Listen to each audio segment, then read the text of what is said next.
తిరుపతిలోని Minerva grand హోటల్లో అపశృతి చోటు చేసుకుంది. అర్ధరాత్రి హడావుడి చోటు చేసుకుంది.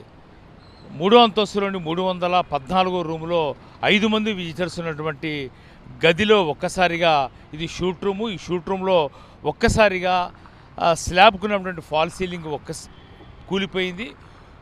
దాంతోపాటు సిమెంట్ పెచ్చులు కూడా ఊడిపడంతో పెద్ద ప్రమాదమే జరిగినట్టుగా ఒక్కసారిగా అరుపులు ఆ గది నుంచి వినిపించడంతో హోటల్ యాజమాన్యం అప్రమత్తమైంది. ఆ తర్వాత దీన్ని కప్పిపించే ప్రయత్నం హోటల్ యాజమాన్యం తెలిసినట్టుగా జరిగింది. నేను రాత్రి 10:30 గంటల సమయంలో ఈ ఘటన జరిగింది.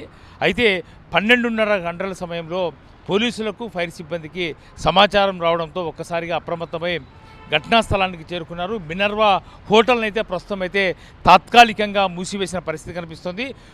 అర్ధరాత్రి సమయంలోనే 3వ అంతస్తులో ఉన్నటువంటి విజిటర్స్ అన్ని గదుల్ని ఖాళీ చేయించి మరో హోటల్కి పంపించారు. అయితే ఉదయం మున్సిపల్ కార్పొరేషన్ సిబ్బందితో పాటు పోలీస్ యంత్రాంగం, ఫైర్ సిబ్బంది హోటల్ని పూర్తిగా మూసివేసిన పరిస్థితి కనిపిస్తుంది. అంటే తాత్కాలికంగా మూసివేశారు, కానీ ఇప్పటి వరకు కూడా ప్రమాదం ఏ విధంగా జరిగింది, 3వ అంతస్తులో ఉన్నటువంటి 314వ నంబర్ గదిలో ఏం జరిగింది, అసలు స్లాబ్కు ఉన్నటువంటి ఫాల్ సీలింగ్తో పాటు వాటికి ఉన్నటువంటి సిమెంట్ పెచ్చులు కూడా ఒక్కసారిగా ఊడిపడిన సమయంలో ఆ గదిలోనే 5 మంది ఎన్ఆర్ఐలు ఉన్నట్టుగా తెలుస్తుంది.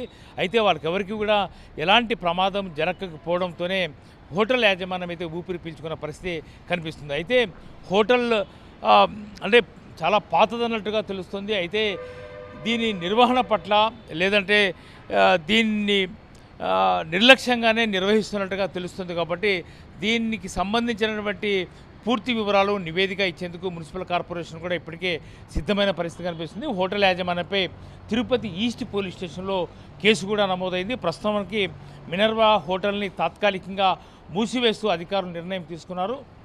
అర్ధరాత్రి జరిగిన ఈ ఘటనపై ఇప్పటికే పోలీస్ యంత్రాంగం కానీ మరోవైపు రెవెన్యూ మున్సిపల్ కార్పొరేషన్ యంత్రాంగం అంతా కూడా దీన్ని తనిఖీ చేశారు.